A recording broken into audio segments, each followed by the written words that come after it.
How to calculate your cycle. Now, we've already done the 21-day cycle, and we are going to focus on the 22-day cycle. From 21 to 25 is a short cycle length. 28 to 35 is a long cycle length. Now, we have three types of cycle. We have regular cycle, we have variant cycle, and we have irregular cycle. Now, regular cycle is if your cycle is 28 this month, next month is going to be 28, next 2 months is going to be 28. Now, for variant cycle is your cycle might be 24 this month, next month is 25, next 2 months is 26. It just keep going and going and going. Now, for irregular cycle, the cycle can be said to be a long cycle or a short cycle.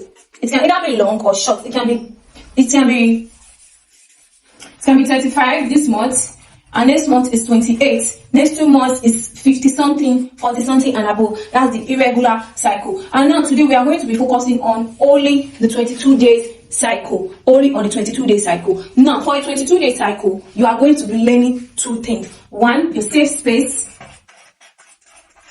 1 and 2, your fertile window. Those are the two things that you are going to be learning today on the 22-day cycle. That's basically everything you need to know about your cycle.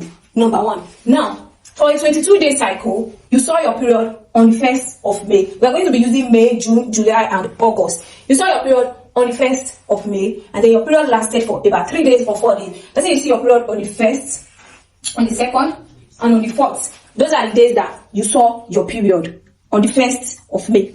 And then you saw your next period again. Now, and then you saw your first period on the 1st of May, from on the 1st, on the 2nd, on the 3rd, and on the 4th. That's when you saw your period on the 1st of May for a 22-day cycle. That's what I'm trying to show you. Now, you saw your second period on the 22. Now, you saw your second period on the 23 of May. 23, 24, 25, 26. Your period lasted again for another 4 days. Now, let's use this month alone. For this month of May, you saw your period on the 1st, you saw your period again on the 23. Your period lasted for 4 days. When are you ovulating? Now, because your cycle is 22, your cycle falls on that 23, you have a 22-day cycle, which is a short cycle length. What are you going to do? You minus 22 out of 14, it is going to give you 8.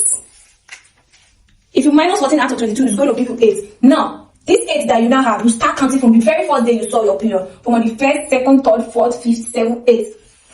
On the 8th, is your ovulation. That is your fertile window. You see, for a short cycle length, you don't have time to rest after seeing your period. When you are on your period, you are already almost ovulating. Now, your period stops on the 3rd or on the 4th.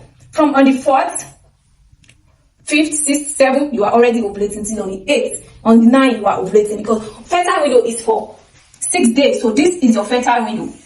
This is your fertile window for a short cycle length. For 22, if you see your period on the 1st of May, and then your cycle is 22, you minus 14 out of 22, your ovulation date falls on the 8th of May after seeing your period. You don't even have time to rest. Now, this is your fertile window. From on the 5th till on the 11th is your fertile window. That's your fertile window, okay? Now, your safe space starts from on the 13th. That's when your safe space starts from. From on the 13th till on the 22, because your next period is going to start on the 23. That is a short cycle length or a 22 cycle length. For a 22 cycle length, all you have to do is just minus 14 out of it, and it will give you 8, and that is your ovulation day. That's your fertile window. Now, your next period is 23. 23 again. If your cycle still falls on the 22, you minus 14 out of it, it will give you 8. Now, 1, 2, 3, 4, 5, 6, 7, 8. After your period, from that 23, on the 29th is your ovulation day again. This is why it's important for you to know your cycle. Now, that is it for the 22-day cycle. Let's move forward to the 23-day cycle.